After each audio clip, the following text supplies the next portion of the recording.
अभी 4 महीने कबल आका के दयार में गया और मैंने अपने आंखों से वो रूहानी मंजर देखा है। काबतुल्लाह देखा है, रोज़ा-ए रसूल को देखा है, सुनहरी जालियों को देखा है, मदीने की गलियों को देखा है, काबे में अल्लाह का जलाल और मदीने में मुस्तफ़ा के जमाल को देखा है। इंशाअल्लाह बातें बड़ी अच्छी और कीमती होंगी। तो आरिफ भाई के वालिद साहब अगर किसी ज़रूरत में हो तो कोई बात नहीं, घर पे बैठ कर के मेरी तकरीर सुने, हज्जन भी सुने, सब मेरी तकरीर को सुने इंशाअल्लाह। और सब एक दूसरे के लिए दुआ करें कि अल्लाह ताला इस पाक सफर को हम सब की तकदीरों में लिख दे। आमीन सुबह हम सबको ज़ियारत हरमैन शरीफैन की ज़ियारत से मौला हम सब मुशर्रफ हों और हमारी तकदीरों में मौला मदीने के सफर को लिख दे। बहरहाल ये मेरी भी किस्मत है, आपकी भी किस्मत है कि ये शाहपुर डांडी की ज़मीन है। यहाँ अभी 1 महीना भी नहीं गुजरा है, ये मेरी तीसरी तकरीर है। ये सिर्फ आपकी मोहब्बत है, लेकिन मैं तकरीर भी लोगों की समात के हिसाब से करता हूँ। जो तकरीर कर गया वो शायद आज ना हो, और जो आज बोलूँगा वो कल ना बोलूँ। इसलिए अगर आप चाहते हैं कि जिस अंदाज में 2 रबीउल अव्वल को आपने सुना वैसा ही सुनना चाहते हैं तो थोड़ी सी बेदारी पैदा करें, आगे से पीछे तक बोलें सुभान अल्लाह। हाँ माशाअल्लाह लगना चाहिए। जैसा माहौल मैंने देखा है वैसे ही माहौल आप बनाएं इंशाअल्लाह। मक्के और मदीने की बातें होंगी, ज़ियारत हरमैन शरीफैन को आली मर्तबत बाबू भाई हमारे आरिफ भाई के वालिद साहब जा रहे हैं इंशाअल्लाह। सुनोगे तो दिल पाक पाक हो जाए। मुझे लगता है कि पहचाना नहीं आप लोगों ने। अच्छा हाँ, वो तो क्योंकि कुछ लोगों को मैंने भी नहीं पहचाना, कुछ चेहरे मेरे सामने भी नए हैं और मैं आपके लिए नया हूँ। बहरहाल यही इसी जगह पे मेरी तकरीर हुई थी इसी महीने। लोगों ने अल्लाह के फजल से बड़ी पसंद की थी और बाकी ये आपकी मोहब्बतें हैं। बहरहाल अल्हम्दुलिल्लाह अल्हम्दुलिल्लाहिल्लज़ी खलका अफलाका वल अर्दीन वस्सलातु वस्सलामु अला मन काना नबिय्यन व आदमु बैनल माइ वत्तीन व अला आलिहि व अस्हाबिहि व औलियाई उम्मतिहि अजमईन। अम्मा बअद फ़अऊज़ु बिल्लाहि मिनश शैतानिर रजीम। बिस्मिल्लाहिर रहमानिर रहीम।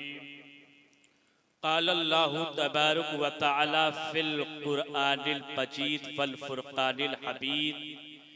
इन्नस सफ़ा वल मरवत मिन शआइरिल्लाह सदक़ल्लाहुल अज़ीम व सदक़ रसूलुहुत नबियुल अमीनुल मतीनुल मुबीनुर रऊफ़ुर रहीम व नहनु अला ज़ालिका लमिनश शाकिरीन व शाहिदीन वल्हम्दुलिल्लाहि रब्बिल आलमीन।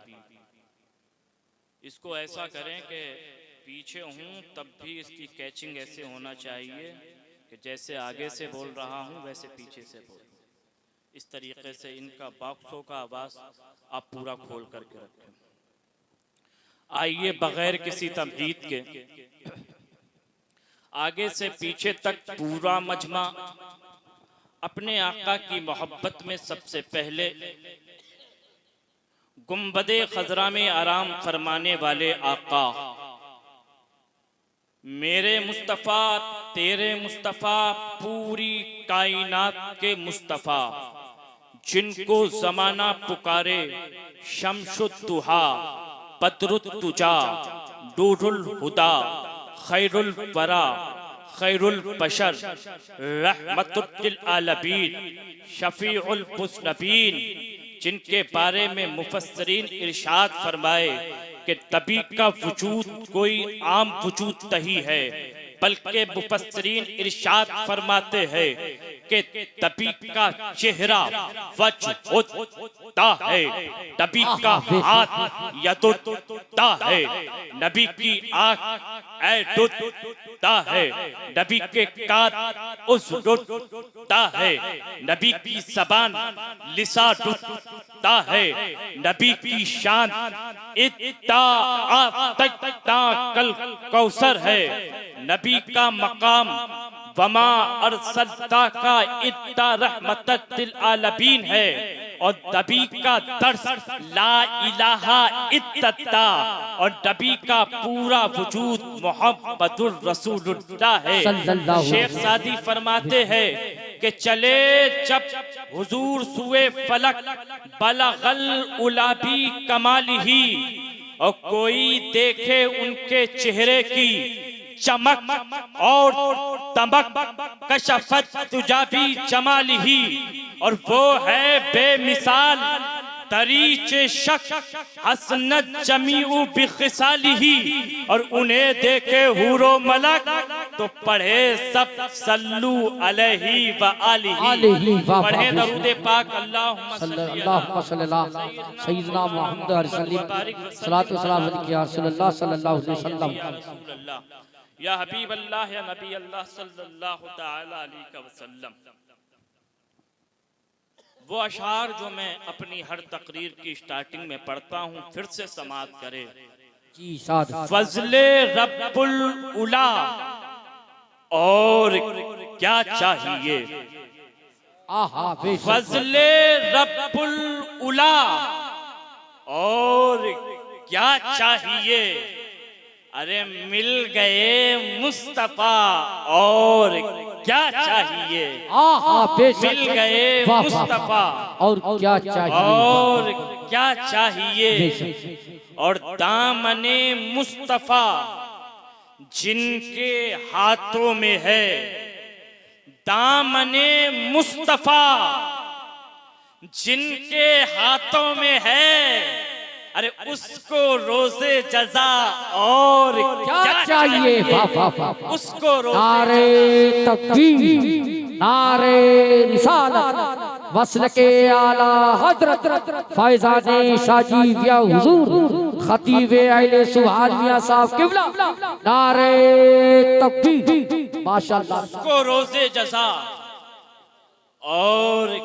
क्या चाहिए, और भीख देकर मुझे मेरे सरकार ने, भीख देकर मुझे मेरे सरकार ने मुस्कुराकर कहा, और क्या चाहिए, मुस्कुराकर कहा, और क्या चाहिए, और गुंबदे सब ख्वाबों में आने लगा। गुंबदे सब्ज कहते हैं हरियाला गुंबद, इससे मुराद शायर की गुंबदे खिजरा है, आका का रोजा है। गुंबदे सब्ज ख्वाबों में आने लगा, अरे हाजिरी का सिला, और क्या चाहिए, हाजिरी का सिला, और क्या चाहिए, फजले रब्बुल उला, और क्या चाहिए, और मिल गए मुस्तफा, और क्या चाहिए। मैं सबसे पहले मुबारकबाद पेश करता हूं आरिफ भाई के वालिदे मोहतरम को और उनकी वालदा को कि वो इतने पाक और मुकद्दस सफर के लिए जा रहे हैं कि इस सफर से अच्छा दुनिया में कोई सफर नहीं है। तमाम सफर एक तरफ है और मदीने का सफर एक तरफ है। और मुबारकबाद पेश करता हूं उनके तीनों बेटों को कि उन्होंने अपने वालिद और वालिदा को आका के रोजे की जियारत कराने के साथ सिर्फ जियारत नहीं करा रहे हैं, बल्कि इनके दिलों को खुश कर दिया है, इनकी दुआएं ले ली हैं और जिसके वालिदैन ने दुनिया में औलाद को दिल से दुआएं दे दी तो इंशाअल्लाह उस औलाद की दुनिया भी कामयाब है, आखिरत भी कामयाब।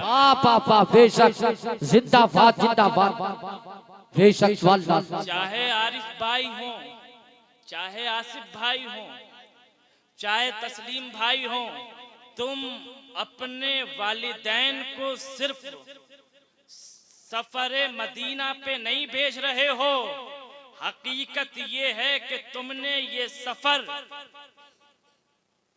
का इंतजाम कर करके तुमने बरोज़े क़यामत अपनी जन्नत का इंतजाम कर लिया है। पापा बेशक वाल्लाह, जिंदाबाद। खुश नसीब हैं वो लोग जो आका के मदीने जाते हैं, अल्लाह के घर काबतुल्लाह जाते हैं, लेकिन मुसलमानों ये सबकी किस्मत में नहीं।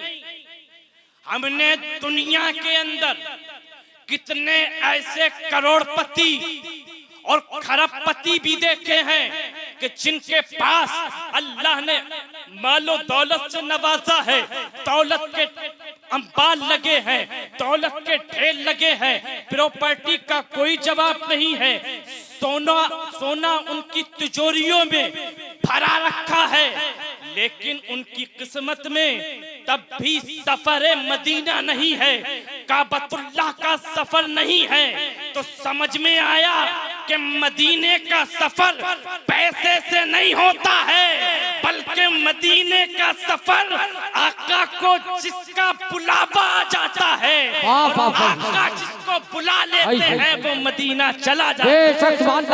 नारे तकबीर, नारे रिसालत, नारे गौसियत, वस्र के आला हजरत फैजाने शाजीबिया हुजूर, ज़ारत हरमैन शरीफ, हाजियों का काफिला, खतीब अहले सुन्नत सुभानिया साहब किबला, फैजाने शाजी, नारे तकबीर। तो मदीना वही जाता है जिसे मेरे सरकार बुलाते हैं, हर कोई मदीना नहीं जाता। कितनों को तो हमने ये भी देखा है, क्योंकि मैं 20 दिन रुका तो मैंने ये देखा अनीस अख्तर साहब के लोग काबतुल्लाह पहुंच गए, उम्रा कर लिया, लेकिन आका के मदीने नहीं पहुंच पाए। समझ गए तुम्हारे पड़ोस वाले 24 24 12 हाँ गुस्ताखे रसूल, ये ऐसे हैं कि इन्होंने पहुंच तो जन्नत के करीब गए लेकिन जन्नत को नहीं देख पाए। जो दुनिया के अंदर ये हाल है कि जन्नत के बिल्कुल करीब पहुंच करके जन्नत नहीं देख पाए, तो फिर कयामत के बाद जन्नत में इनका दाखिला कैसे होगा। बिल्कुल जन्नत के करीब है गुंबदे खजरा, जहां आका आराम फरमा है, वहीं इंशाअल्लाह मैं जब तकरीर करूंगा तो उसमें सब बातें आएंगी तो मैं बताऊंगा इंशाअल्लाह। लेकिन जब हाजी साहब यहाँ से चलेंगे तो सुनते चले कि आप दिल्ली पहुंचे, दिल्ली एयरपोर्ट सबकी ज्यादातर फ्लाइट इंदिरा गांधी एयरपोर्ट से होती है, तो वहां पर अगर आपका पहले जाना मक्का होगा तो दिल्ली एयरपोर्ट पे ही हाजी लोगों को, उम्रा करने वालों को एहराम पहना दिया जाता है, क्योंकि जब प्लेन में इंसान बैठा होता है तो बीच में ही यानी समंदर के बीच में एक मीकात है। मीकात का मतलब ये है कि वहां से उम्रे की नियत भी करना है और फिर एहराम भी बांधना है, उसको कहते हैं मीकात, जहां से उम्रे की नियत की जाती है और क्या पहना जाता है, एहराम बांधा जाता है। तो मीकात जो है वो समंदर में पड़ जाती है। कहाँ पड़ती है? अब समंदर में तो हाजी जी उतर के करके एहराम बांधेंगे नहीं, इसलिए कहां से एहराम बांधा जाता है? एयरपोर्ट से। वो भी समंदर में पड़ती है जिसका नाम है यलमलम। क्या नाम है? यलम लम, ये सब बातें सुनते रहना और इंशाअल्लाह अल्लाह करे कभी तुम्हारे मुकद्दर में भी ये सफर हो तो इंशाअल्लाह ये सब बातें काम में आएंगी। यलम लम वो मिकात है जहां से हर हाजी और हर उम्रा करने वाले के लिए जरूरी है कि जब वो उस मिकात में जाए तो फिर वो उम्रे की नियत करे। इसलिए आपका एहराम इंदिरा गांधी एयरपोर्ट पे बांधा जाएगा, और अगर मदीने का सफर हो तो फिर वो बस वाले बता देते हैं या मदीने से ही एहराम पहना देते हैं। दो सूरतें बहरहाल। लेकिन मुसलमानों आइए जरा तारीख देखें कि आखिर हम हज करते हैं, लेकिन हज के अंदर या उम्रे के अंदर चीजें क्या है, इसकी तारीख क्या है। सुनाऊं तारीख? पिछली बार तो इस्लाही तकरीर हो चुकी है, अब हिस्ट्री सुनो, तवारीख सुनो, इतिहास सुनो कि ये हाजी जी हज्जन जो उम्रे को जा रही हैं तो सुनो वहां पर जो हम करने वाले हैं ये किया किसने था। अब आप ईद उल अजहा बनाते हैं कि नहीं बनाते हैं? ईद उल अजहा के नाम से नहीं समझे? अरे गोश्त वाली ईद बनाते हो नहीं बनाते हो? हाँ, मुसलमान ने सिर्फ पट्टे काटने को, बकरे काटने को बकरा ईद समझ लिया है, उसके अलावा कुछ नहीं जानता। लेकिन हिस्ट्री सुनो, किसकी याद में बनाते हो? अब्बा की, अम्मा की? ईद उल अजहा, ईद बकरा ईद किसकी याद में मनाई जाती है? दादा जान की याद में या अब्बा जान की याद में? अरे जरा बोलो, सुन्नियो बोलो। हाँ माशाअल्लाह, पढ़े लिखे लोग हैं माशाअल्लाह, सुभान अल्लाह। हजरते इस्माईल अलैहिस्सलातु वत्तस्लीम और उनके वालिद हजरते इब्राहीम अलैहिस्सलातु वत्तस्लीम। आइए जरा हिस्ट्री को देखें। हजरत इब्राहीम अलैहिस्सलातु वत्तस्लीम ये जलीलुल कद्र पैगंबर भी हैं और नबी भी हैं, सुभान अल्लाह। और ये सरकार के जद्दे आला भी हैं, सुभान अल्लाह। सरकार इन्हीं की औलादों में से है। जब हम नमाज पढ़ते हैं तो पढ़ते हैं नहीं पढ़ते हैं, दुरूद में आता है आली इब्राहीमा, यानी हजरत इब्राहीम अलैहिस्सलाम की आल, सरकार इन्हीं की आल में से। जलीलुल कद्र पैगंबर हैं, लेकिन सुनो इनकी उम्र तकरीबन 80 साल हो गई। कितनी? 80 साल। तारीख में अलग अलग इख्तिलाफ है, उम्र बढ़ती गई यहाँ तक कि इनकी कोई औलाद ना हुई, इनके घर कोई औलाद नहीं थी। अल्लाह अकबर, कभी रुकू करते थे, कभी सजदा करते थे, दुआएं मांगते थे कि रब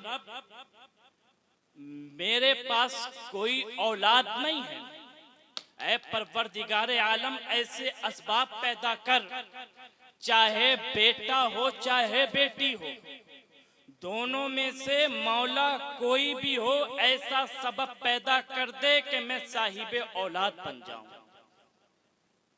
उधर हजरते हाजरा जो हजरते इब्राहीम अलैहिस्सलातु वत्तस्लीम की बीवी वाइफ शरीके हयात थी, ये भी दुआएं करती थी, मौला अब तक मेरी गोद खाली है, ऐ पाक परवरदिगार तू तो बड़ा रहमानो रहीम है, मेरी इस गोद को तू भर दे।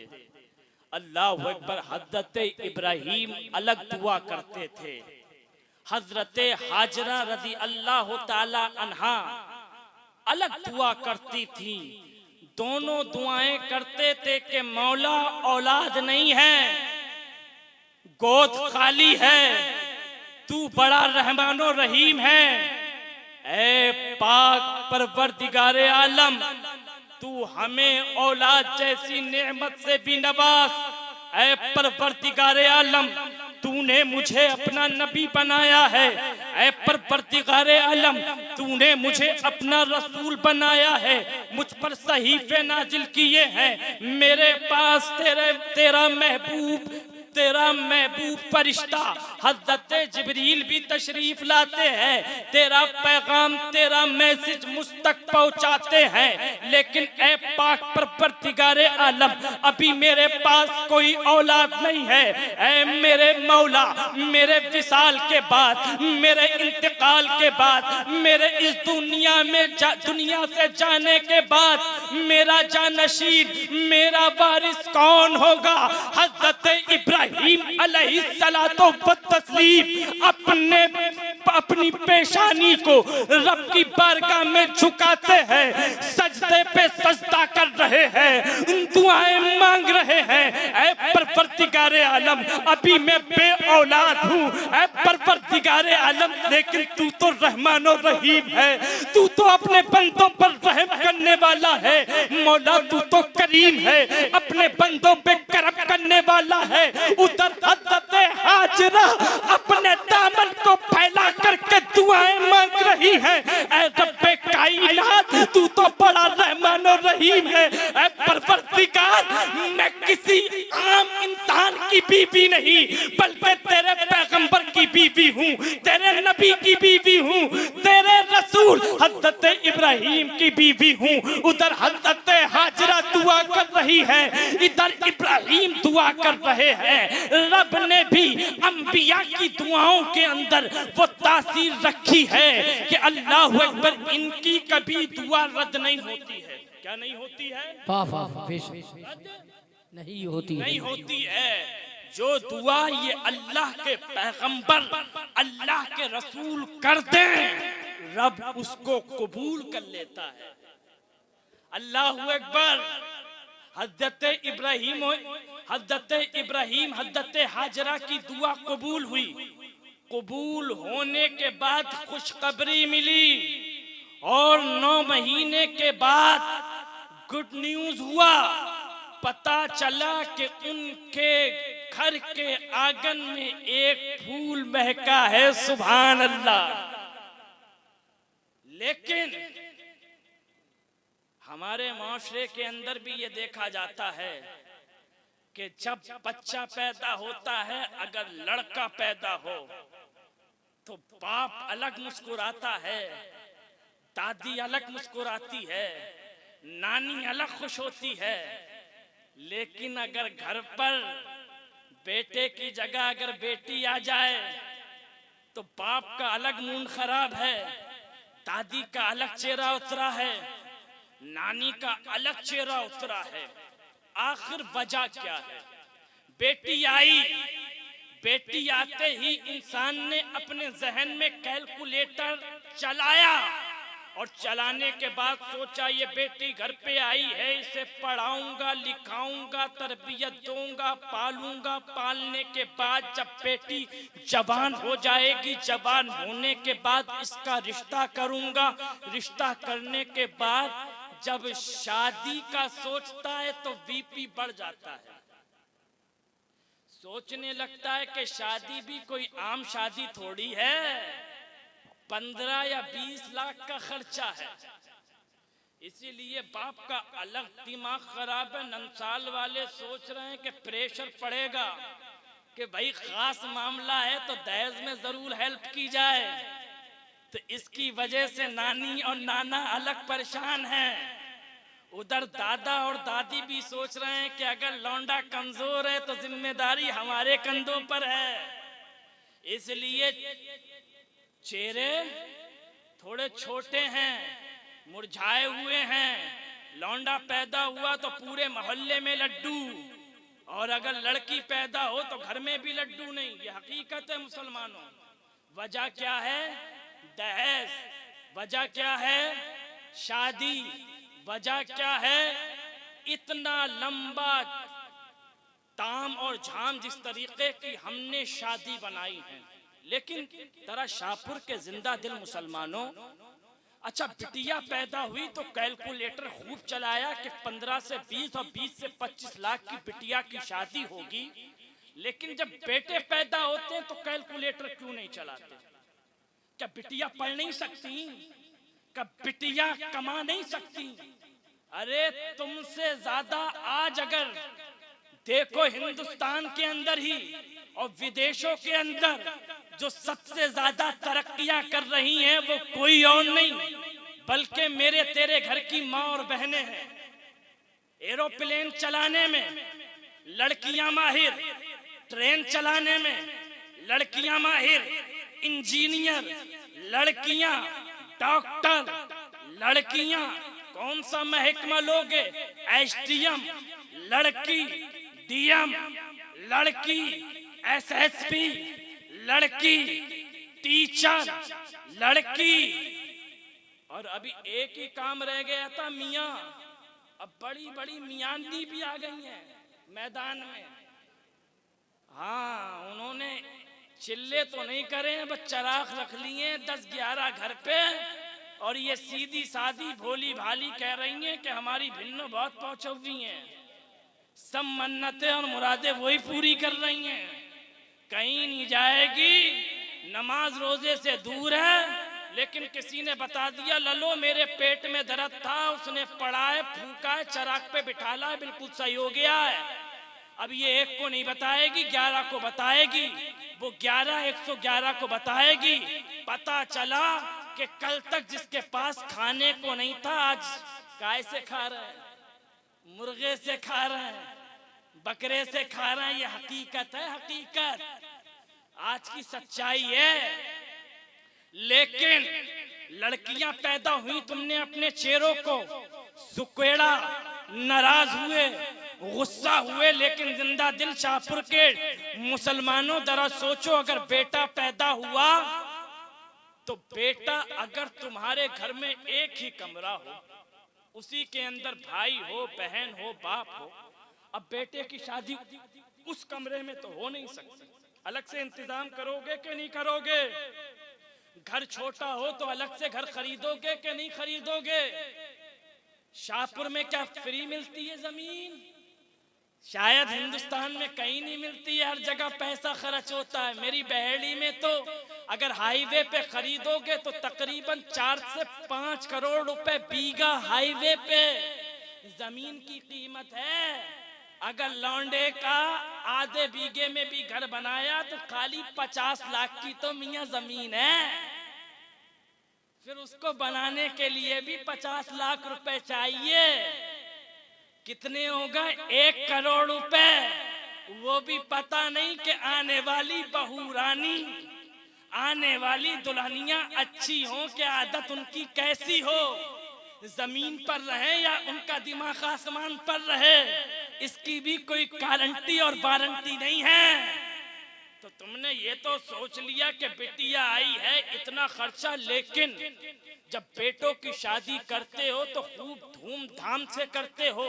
तो जैसे बिटियों की शादी में खर्चा होता है, बेटे की शादी में भी खर्चे कम नहीं होते। सेराबंदी करते हो, खर्चा होता है। बरी लेके जाते हो, यहाँ पे नहीं लेके जाते हो।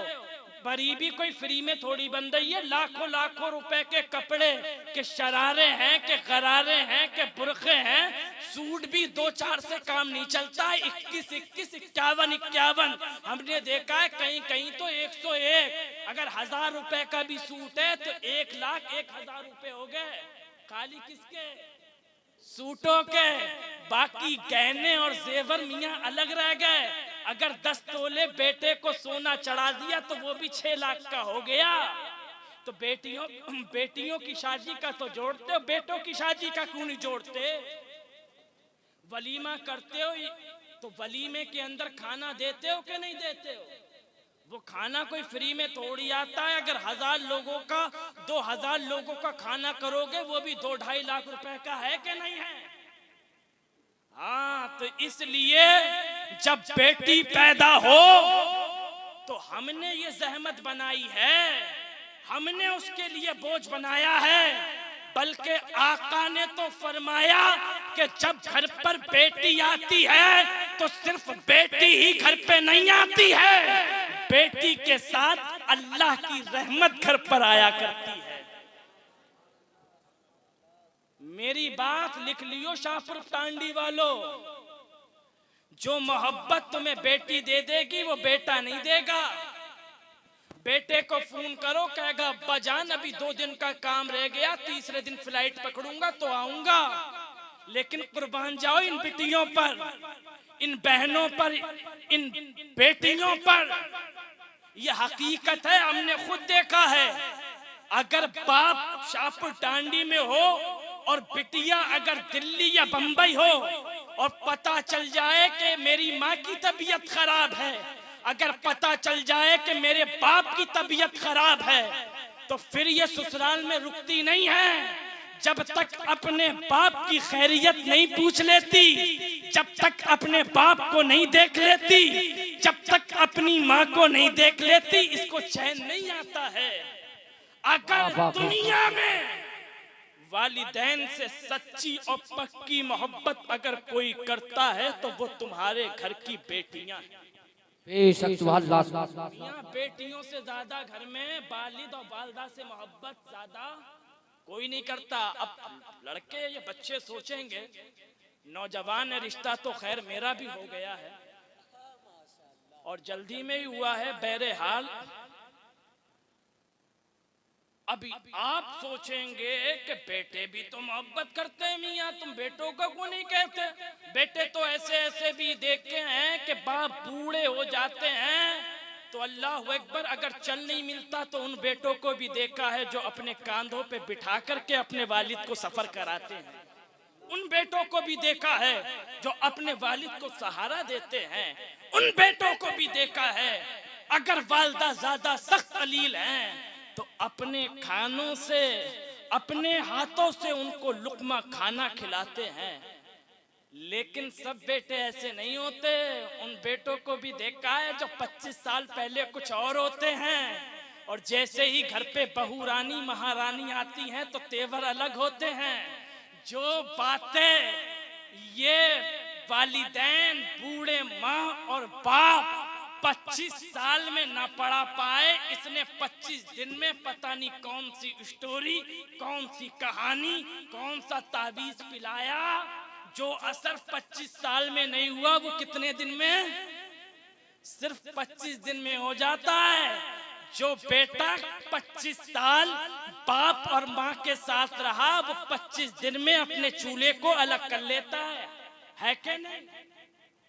ये हकीकत बात है। ये मौजू बहुत लंबा है, मुझे टाइम दिया करो 2-2.5 घंटे का, तो मैं सुना के जाऊंगा, तब तुम्हारी तबीयत खुश होगी।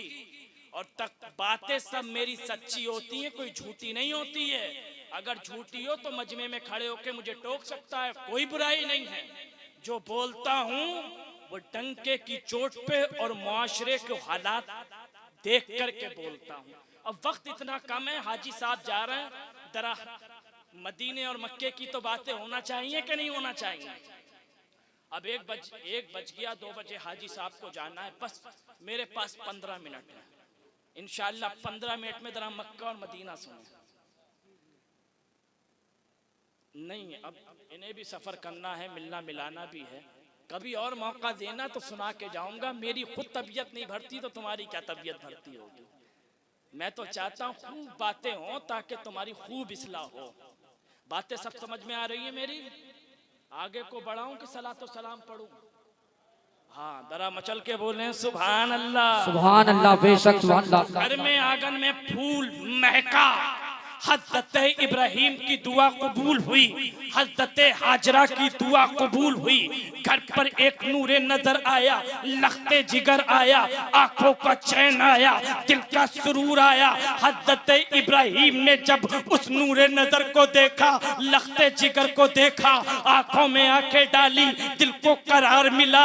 हज़रत हाजरा ने जब उस नूरे नजर को, लखते जिगर को गोद में उठाया, सीने से लगाया, दिल को करार आया, आंखों को चैन मिला, दिल को सुरूर मिला। रब का शुक्र अदा किया, ऐ मालिक को मुख्तार, ऐ परवरदिगारे आलम, तू तो बड़ा रहमान और रहीम है। ऐ पाक परवरदिगार, तूने हमें इस औलाद से सरफराज किया है।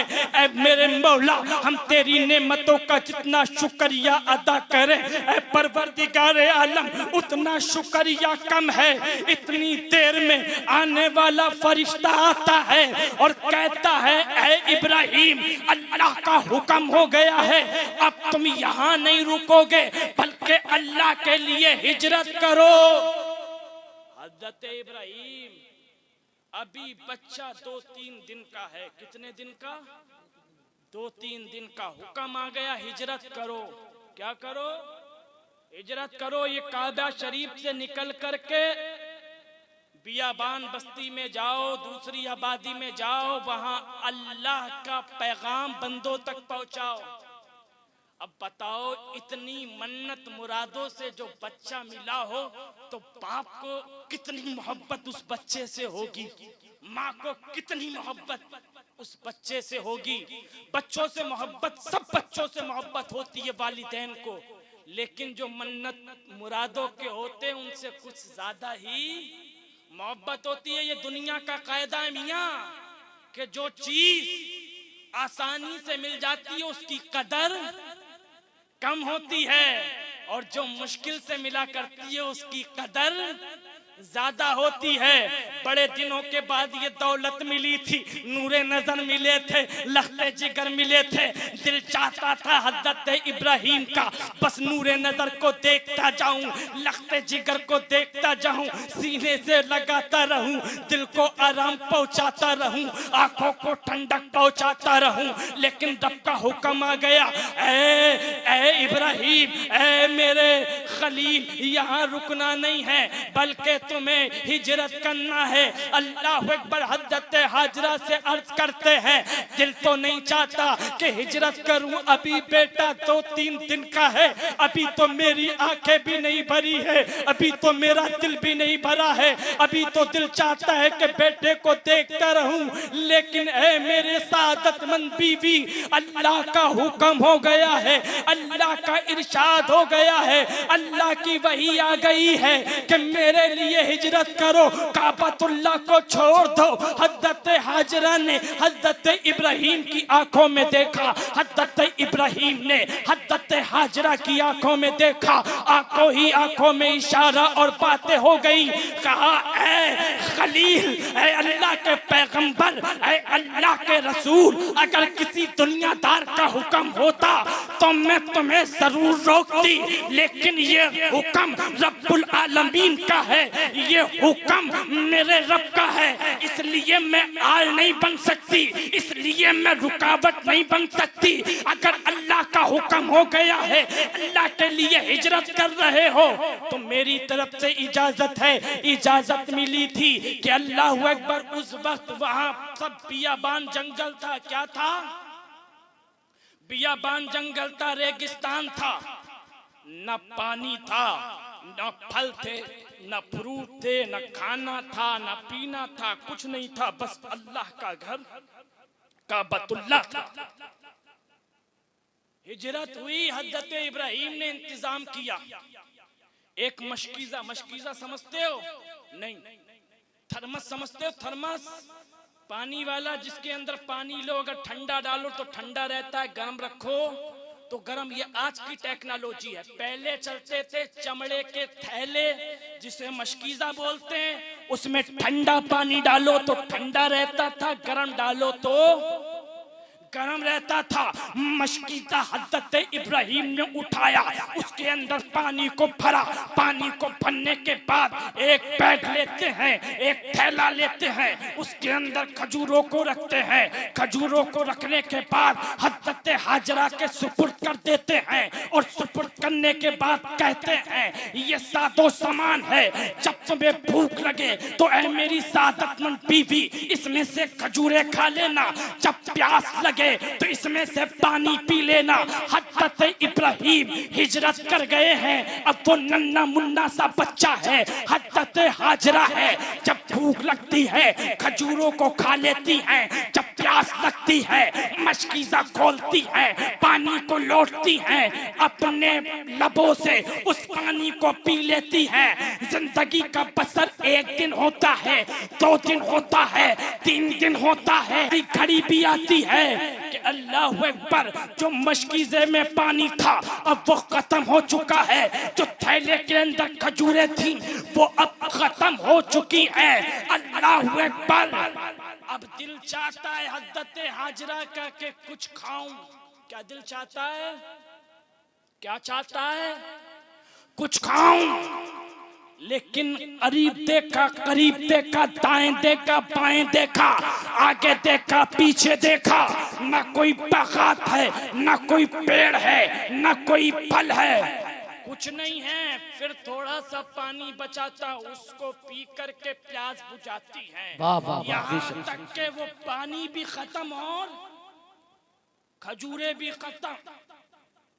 उसके बाद वो नन्ना सा मुन्ना सा बच्चा रोता है, हजरत हाजरा उसको दूध पिलाती है। फिर चंद घंटों के बाद वो बच्चा रोता है, हजरत हाजरा फिर दूध पिलाती है। अब 2 दिन की भूखी प्यासी है, बच्चा रोता है, दूध पिलाने की कोशिश करती हैं, लेकिन अब दूध नहीं निकलता है, दूध नहीं पिला पाती। बच्चा भूख के मारे, प्यास के मारे तड़पने लगता है, बिलखने लगता है। ये माँ की ममता थी, ये माँ की मोहब्बत थी। अपने हाथों में उठा करके, गोद में उठा करके, अपने नूरे नजर को अपने सीने से लगा करके फिर अपनी जबान को चुसाती है। बेशक जिंदाबाद। चुसाती है, जरा जोर से या रसूल अल्लाह सल्लल्लाहु अलैहि वसल्लम। जबान को चुसाती है। बच्चे ने जबान को चूसा, खामोश हो गया। चंद घंटे के बाद फिर वो बच्चा रोने लगता है।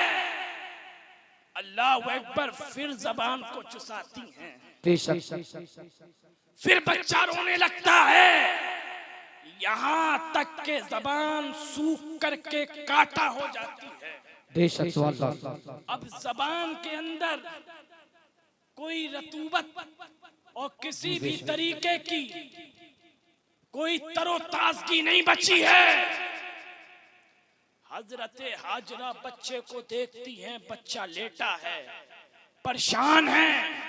परेशान होने के बावजूद घबराती नहीं है, पानी का इंतजाम करती हैं। लेकिन पानी जब हजरत हाजरा देखती हैं तो कहीं नहीं पाती हैं। क्या करती हैं? कहीं नहीं पाती हैं, परेशान हो जाती हैं। ऐसी हालत में हजरत हाजरा उस बच्चे को नीचे जमीन पर, जो रेगिस्तान था, रेत था, उस पर उस बच्चे को लिटा देती है। किस पे लिटाती हैं? रेत पर लिटाती हैं। अल्लाह अकबर। बच्चा बिलखता है, तरसता है, तड़पता है। हज़रत हाजरा का दिल भी तड़पता है, तरसता है।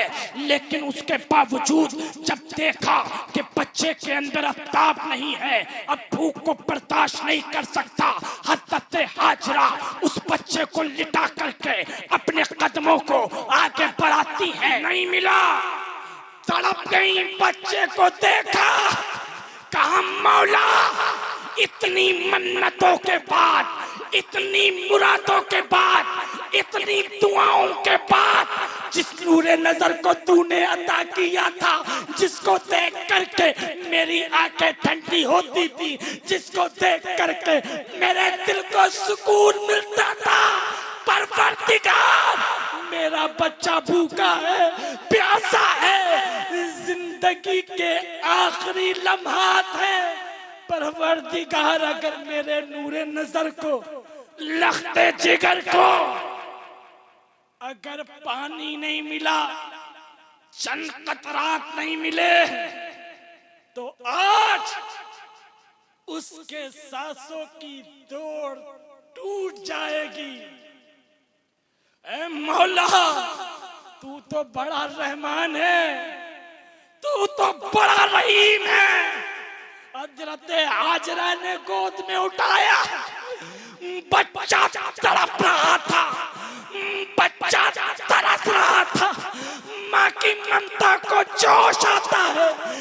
सीने से लगाती हैं और बारगाह खुदा में दुआ करती हैं, ऐ परवरदिगार तू तो रहमान है, ऐ मेरे मौला तू तो रहीम है। ऐ परवरदिगार तू मुझे मत देख, मेरी गोद में जो नूरे नजर है उसको देख, वाह वाह वाह बेशक, इस लखते जिगर को देख।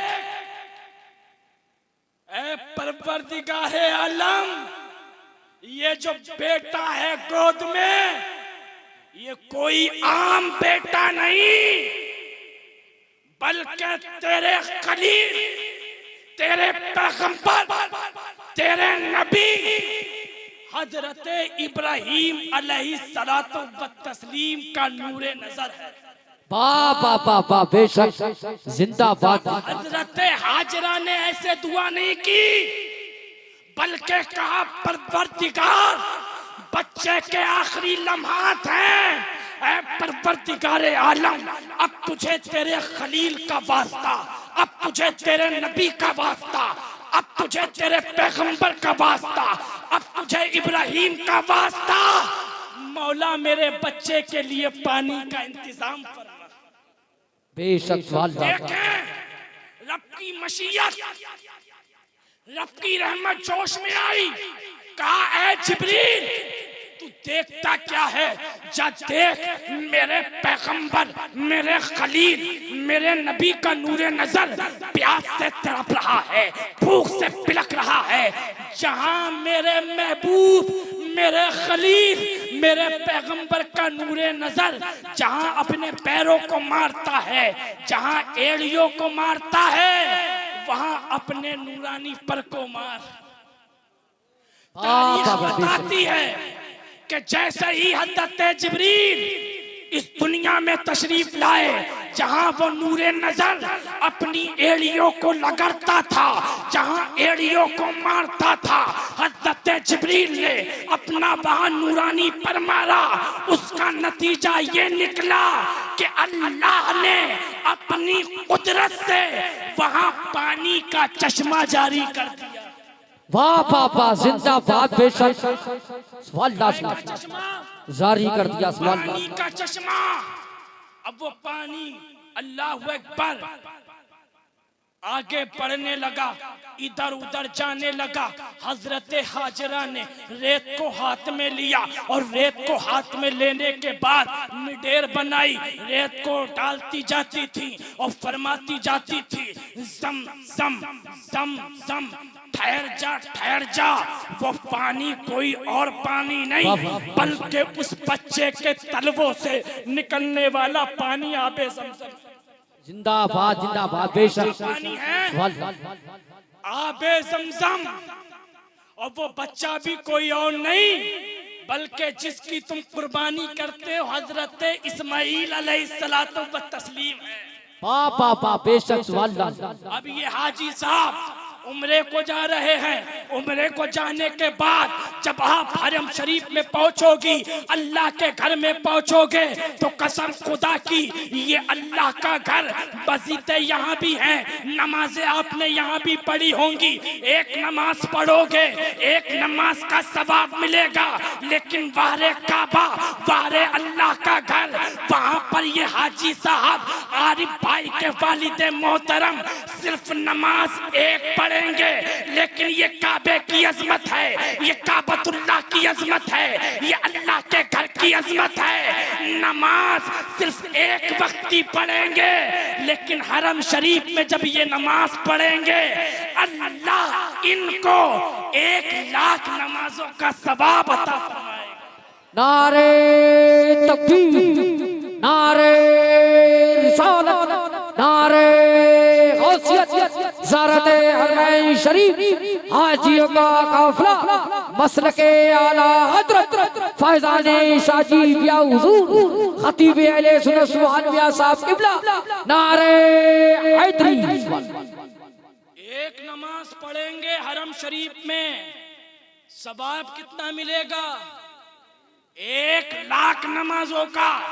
और जब ये हाजी साहब अल्लाह अकबर आका के दयार में जाएंगे, मैं बड़ी जिम्मेदारी से बोलता हूँ, इसलिए कि मैंने खुद तजुर्बा किया है कि दुनिया में तुम्हें कितनी फिक्रें हो, कितनी भी टेंशन हो, किसी की भी दुनिया में याद आए, लेकिन जो अल्लाह के रसूल के रोजे को देख लेता है, कसम खुदा की, वो अपने आप को ही नहीं बल्कि पूरी दुनिया को भूल जाता है।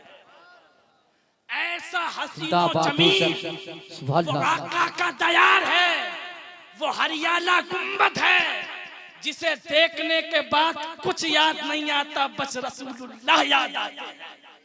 मैं तो सोचने लगा कि कसम खुदा की, मैंने गुंबदें बहुत देखी हैं, रोजे बहुत देखे हैं, लेकिन जैसे आका का रोजा है, जैसा हरियाला गुंबद है, जब हरियाले गुंबद के जमाल का कोई जवाब नहीं, जब आका के रोजे की खूबसूरती का कोई जवाब नहीं, जब आका का रोजा इतना खूबसूरत है, तो फिर सोचो कि मेरे आका कितने खूबसूरत होंगे। जब हाजी साहब पहुंचेंगे तो वो है मस्जिद नबवी। क्या है? मस्जिद नबवी। वहां भी एक नमाज पढ़ेंगे, लेकिन ये मत सोचना कि एक नमाज पढ़ी तो एक नमाज का सवाब।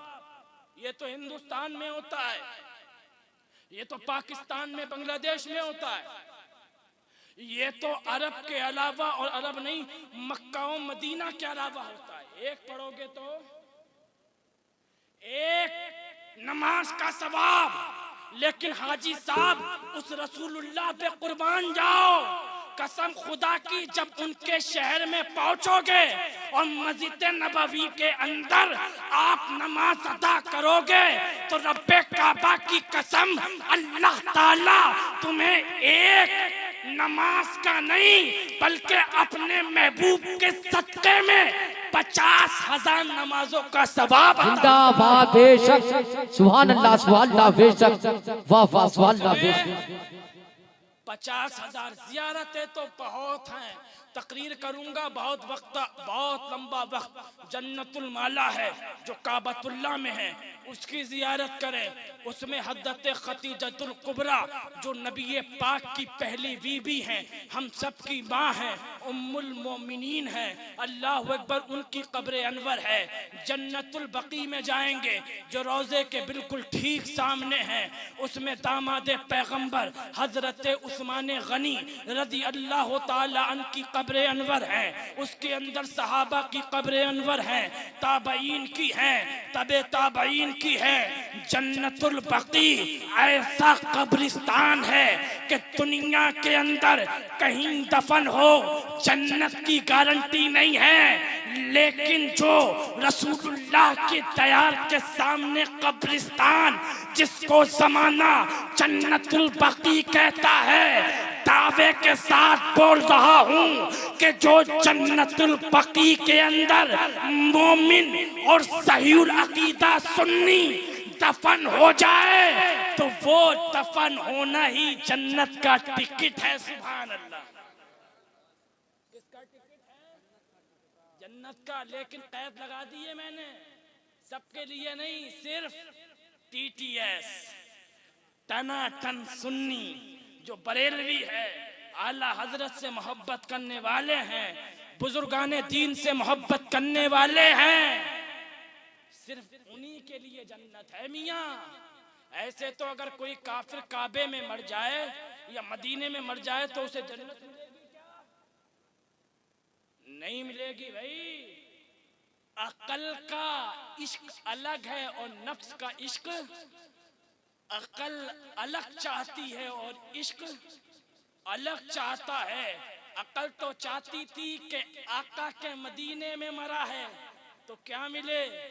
जन्नत मिले, लेकिन इश्क कहता है शटाफ, जन्नत ऐसे थोड़ी मिलेगी। जन्नत तो मुस्तफा के वफादारों को मिलेगी, आशिकाने मुस्तफा को मिलेगी, जो दुनिया में रह करके फाज़िले बरेलवी इमामुल कलाम कलामुल इमाम, सुन्नियों की जान, सुन्नियों की पहचान, खुदा हो उन पर मेहरबान, लिख गए कंजुल ईमान। आला हजरत की बोली बोले जन्नत उसे मिलेगी कि सबसे आला हो आला, हमारा नबी, सबसे आला हो आला, हमारा नबी, हमारा नबी, सबसे बाला हो आला, हमारा नबी, अपने मौला का प्यारा, हमारा नबी, और दोनों आलम का दूल्हा, हमारा नबी। और क्या खबर कितने तारे खिले छिप गए, पर ना डूबा ना डूबे हमारा नबी।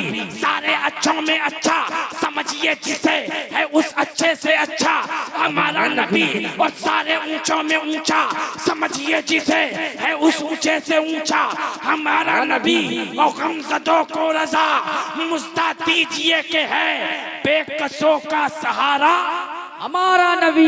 जिंदाबाद जिंदाबाद। आखिरी बात सुनो हाजी जी, आप जाओगे काबतुल्लाह में, अब सुनो उम्रा कैसे करना है।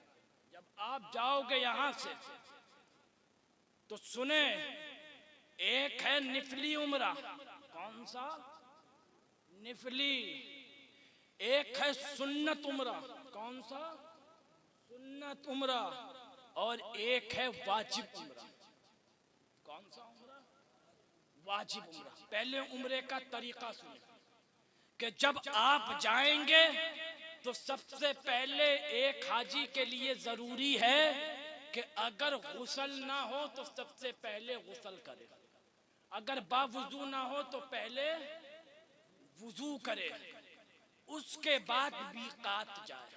कहाँ जाए? मीकात। मीकात हाजी जी उस जगह को कहते हैं कि जहां से हाजी लोग उम्रे वाले एहराम भी बांधते हैं और उम्रे की नियत भी करते हैं, उसे क्या कहते हैं? मीकात। अब आप हरम शरीफ जाएंगे, जहां आपकी बिल्डिंग होगी, वहां से आपको सबसे पहले अगर निफली उम्रा करना है तो जाना पड़ेगा मस्जिद आयशा। कौन सी मस्जिद? मस्जिद आयशा। आप जाएंगे, टैक्सी वाला आपसे 5 रियाल एक तरफ के लेगा, दोनों तरफ लौटा फेरी 10 रियाल लेगा एक आदमी के। आप 10 रियाल देंगे, वो आपको कहाँ ले जाएगा? मस्जिद आयशा ले जाएगा और मस्जिद आयशा से ला करके हरम शरीफ छोड़ देगा। अब मस्जिद आयशा के अंदर आप सबसे पहले एहराम बांधेंगे। एहराम समझते हैं? 2 कपड़े, एक तहमद होता है और एक चादर। औरतों के लिए कोई एहराम नहीं है, बस वो अपना दुपट्टा ही ठीक से बांध ले, यही उनके लिए क्या है? एहराम है। और उसके बाद मीकात जाएं। अगर निफली उम्रा करना है तो मस्जिद आयशा जाना और वहां पर 2 रकत निफिल नमाज पढ़ना। कितने? 2 रकत निफिल नमाज पढ़ना और वहीं पर उम्रे की नियत कर लेना। ये उम्रे की नियत हो गई। सुभान अल्लाह। एहराम बांध करके नियत करें उम्रे की और फिर 2 रकत नमाजे निफल पढ़ें। उसके बाद वहां से वापस आए हरम शरीफ। अब हरम शरीफ आने के बाद, हरम शरीफ कहते हैं काबतुल्लाह को, जहां पर काबा शरीफ है उसे क्या कहते हैं? हरम शरीफ।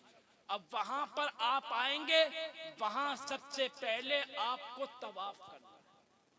क्या करना है? उम्रा कहते हैं 5 चीजों। कितनी चीजों को? 5 चीजों को। सबसे पहले उम्रे की नियत, जो मैंने बता दी, मीकात से होगी। दूसरे नंबर पर एहराम, जो आपने बांध लिया। अब तीसरे नंबर पर आपको काबे के 7 चक्कर लगाना है। कितने?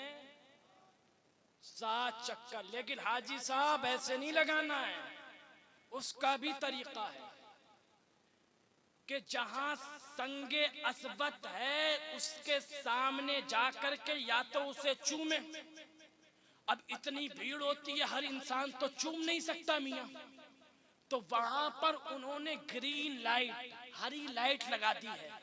उससे दूर से ही पता चल जाता है कि यहाँ सामने ही क्या है? संगे असबत है। तो खाली इस्लाम कर लेंगे, यानी अपने हाथों को उठा करके सिर्फ चूम लेंगे इतना ही काफी हो जाएगा।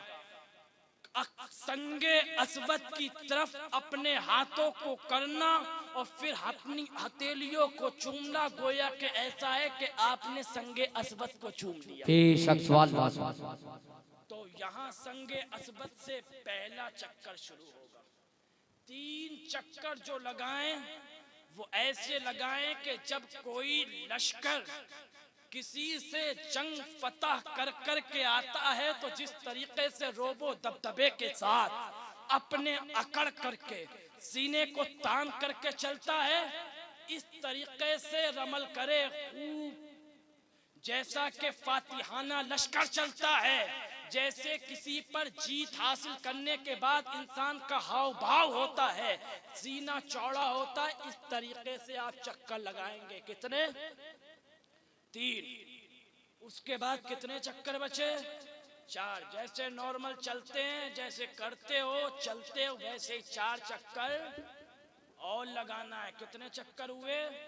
7। औरतों के लिए कोई मसला नहीं है, उन्हें कैसे नहीं चलना है, बल्कि नॉर्मल जैसे वो चलती हैं वैसे ही चले। और वहां पर यह भी मसला नहीं है कि वहां पर मर्द और औरत सब एक साथ होते हैं। कहां पर? हरम शरीफ में अलग अलग इंतजाम नहीं है। चक्कर में मत पड़ना, क्योंकि वो ऐसी जगह है, लोग यहाँ तो सोचते हैं कि जब मर्द और औरत साथ में होंगे तो बेअदबी होगी, बदतमीजी होगी, लेकिन कसम खुदा की जब इंसान हरम शरीफ में पहुंचता है और जब अल्लाह के घर को देखता है तो दुनिया तो क्या, दुनिया की हर चीज को भूल जाता है। वहां मियाँ कुछ याद नहीं आता, मर्द और औरत सब एक साथ क्या करते हैं? तवाफ करते हैं। 7 चक्कर लगाए। कितने चक्कर हो गए? 7 चक्कर हो गए। कितनी चीजें हो गई? 3। कितनी हो गई? 3। सबसे पहले क्या की थी हमने? मिकात से नियत की थी। दूसरे नंबर पे हमने एहराम बांधा था। तीसरे नंबर पे हमने तवाफ किया था। 7 चक्कर। कितनी चीजें हो गई? कितनी बची? 2। 5 चीजें ना उम्रे में। जो 5 चीजें करेगा वो कौन हो जाएगा? अपने उम्रे को मुकम्मल करने वाला हो जाएगा। अब इंसान ने जब 7 चक्कर लगा लिए तो जिस आयत करीमा की मैंने तिलावत की और हजरत हाजरा जिन पहाड़ियों पर पानी को तलाश कर रही थी, वो कोई और पहाड़ी थोड़ी, वो सफा और मरवा था। सुभान अल्लाह, सुभान अल्लाह, बेशक। इन्ना सफा वल मरवता मिन शाइरिल्लाह, कि ये सफा मरवा कोई आम पहाड़ी नहीं बल्कि अल्लाह की निशानियों में से एक निशानी है। सुभान अल्लाह। जब तक उम्रे वाले का उम्रा मुकम्मल नहीं होगा, जब तक के वो सफा और मरवा के 7 चक्कर न लगा ले। ये चक्कर लगाए क्यों जाते हैं वो पूरी तकरीर आपने मेरी सुन ली। इसलिए कि हजरत हाजरा ने कितने चक्कर लगाए थे? 7 चक्कर लगाए थे। अल्लाह को अपने महबूब बंदी की ये अदा इतनी पसंद आई, इतनी पसंद आई, चाहे उम्रा वाले उम्रे को जाएं, चाहे हाजी उम्रा करें, जब तक उनका हज को, जब तक उनका उम्रा कबूल नहीं होगा, जब तक के वो सफा और मरवा के। और अदा भी देखो अल्लाह ने ऐसे ही नहीं, बल्कि आप जाइए, अब तो 3 मंजिल बना दिया है। कितनी मंजिल? पहले भीड़ बहुत होती थी, अब 3 मंजिल बना दिया है। तो हजरत हाजरा कहीं हल्के चली थी और जब बच्चे की याद आती थी तो दौड़ती थी, तेज भागती थी। तो सिर्फ सफा मरवा पे सही नहीं करना है, सिर्फ चलना ही नहीं है, बल्कि जैसे हजरत हाजरा चली थी, अल्लाह को अदा भी ऐसी पसंद आई है जैसी वो कहीं दौड़ी थी। एक उम्रे वाले के लिए जरूरी है कि वो भी वहां दौड़े, जहां वो आराम आराम से चली थी वहां आराम आराम से चले। तो आपको पता कैसे चलेगा? वहां पर भी उन्होंने ग्रीन लाइट लगाई है, हरी लाइट लगी हुई है, सफा में भी और मरवा में भी। जहां पर दौड़ना है तो पता चल जाएगा कि जहां हरी लाइट हो वहां से दौड़ना है, और जहां हरी लाइट खत्म हो जाए वहां पे आराम से चलना। अब कितने चक्कर लगाएंगे सफा मरवा के? कितने? 7। कितनी चीजें हो गई? 4 चीजें हो गई। अब आखिरी चीज बची हलक। ये वाला हलक नहीं, बल्कि हलक कहते हैं गंजी कराने को। अगर किसी के बाल बड़े हों तो अगर वो छोटे करा ले तब भी ये सुन्नत अदा हो जाएगी, लेकिन बेहतर ये है कि वो क्या करे? हलक, गंजी कराए। जब तक गंजी नहीं कराओगे तब तक उम्रा कंप्लीट नहीं होगा। अगर आपने एहराम खोल दिया तो आपके ऊपर दम वाजिब हो जाएगा, यानी एक जानवर की क्या करना पड़ेगी?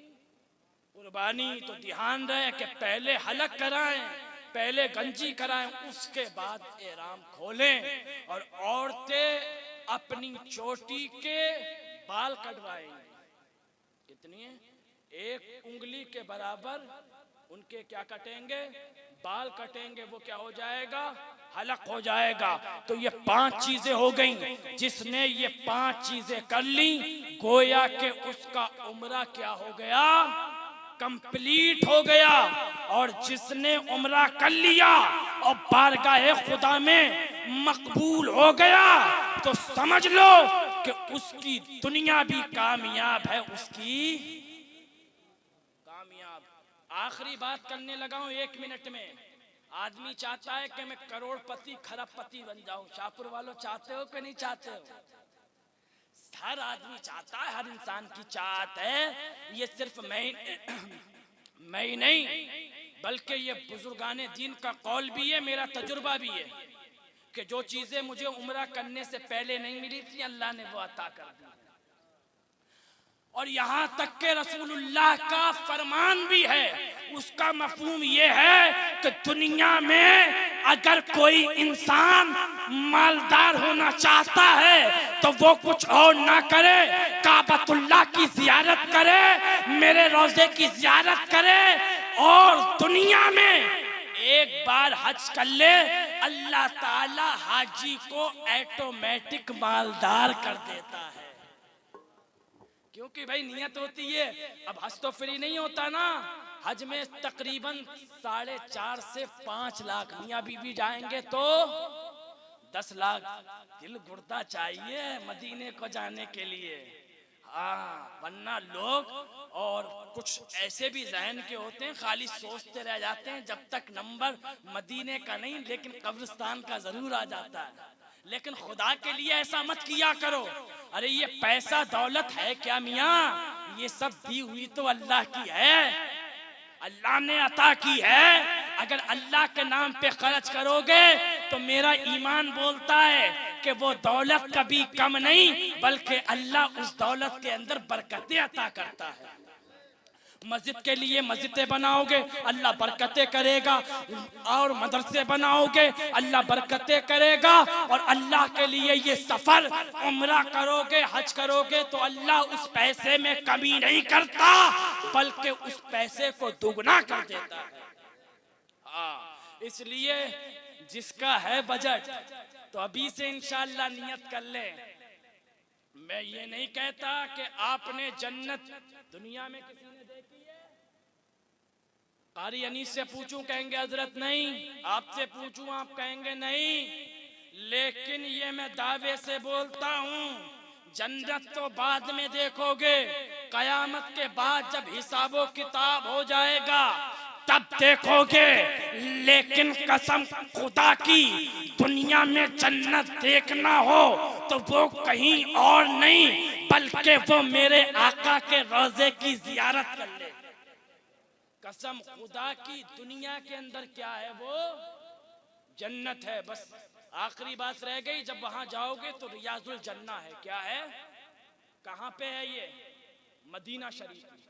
कहां पे है? मदीना शरीफ में, जिसके बारे में उलमा ने फरमाया कि वो कोई आम जगह नहीं, बल्कि जन्नत की टुकड़ों में से एक टुकड़ा है। सुभान अल्लाह। जिसने रियाजुल जन्ना के अंदर 2 रकत नमाज निफल पढ़ ली तो गोया के उसकी बख्शिश का वो सामान बन गया। सुभान अल्लाह।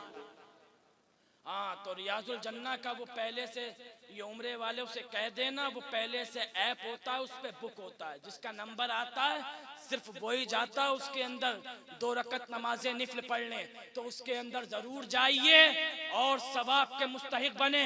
उसके अलावा मस्जिद कुबा भी मदीने में है, जहां आका का रोजा है, वहां से तकरीबन 3 किलोमीटर ये शानदार मस्जिद बनी हुई है। ये कौन सी मस्जिद है? ये इस्लाम की पहली मस्जिद है। जब आका करीम हिजरत के बाद काबतुल्लाह से मक्का से मदीने की तरफ बढ़े, मदीना पहुंचे, मदीने में कोई मस्जिद नहीं थी। अल्लाह अकबर। मदीने से मक्का, मक्का से मदीना 400 किलोमीटर दूर था। पहले सफर पैदल हुआ करता था, घोड़ों से होता था, ऊंटों से होता था। अल्लाह के नबी ने एक मस्जिद की बुनियाद रख दी। किसकी बुनियाद रख दी? मस्जिद की बुनियाद रख दी। मस्जिद तामीर हो गई, उसका नाम रखा गया मस्जिद कुबा। क्या नाम रखा गया? मस्जिद कुबा। ये इस्लाम की कौन सी मस्जिद है? पहली मस्जिद है। उसके अंदर जरूर तशरीफ ले जाएं। आकाए करीम से साहबा ने क्या, या रसूल अल्लाह, तो मक्का बहुत दूर है, 400 किलोमीटर दूर है या रसूल अल्लाह। कभी कभी इंतजाम नहीं होता है या रसूल अल्लाह, कभी पैसे नहीं होते हैं या रसूल अल्लाह, कभी घोड़े नहीं होते हैं, कभी ऊंट नहीं होते हैं, कभी हमारी सवारी नहीं होती या रसूल अल्लाह। अगर उम्रे का दिल चाहे तो या रसूल अल्लाह मदीने में उम्रा कैसे करे? अल्लाह का घर तो काबतुल्लाह में है, उम्रा तो या रसूल अल्लाह काबे में होता है। मदीने में रह करके कैसे उम्रा करे? आका मुस्कुराए और मुस्कुरा करके जवाब दिया। जो मस्जिद कुबा में आया और मस्जिद कुबा में आने के बाद 2 रकत नमाज निफल पढ़ी, तो जिसने 2 रकत नमाज निफल कुबा के अंदर पढ़ी, मुस्तफा फरमाते हैं कि उसने सिर्फ अल्लाह अकबर, उसके अंदर 2 रकत नमाज निफली नहीं पढ़ी, बल्कि अल्लाह तबारक व तआला उसे एक उम्रे का सवाब अता फरमाता है। कितने? कहां पे? मस्जिद कुबा में। कहां पे है? मदीने में। रोजे से कितने दूर? तकरीबन 4 किलोमीटर। सुभान अल्लाह। ये इस्लाम की खूबसूरती है। नमाज पढ़ो मदीने में, लेकिन सवाब मिल रहा है काबे का उम्रे का। सुभान अल्लाह।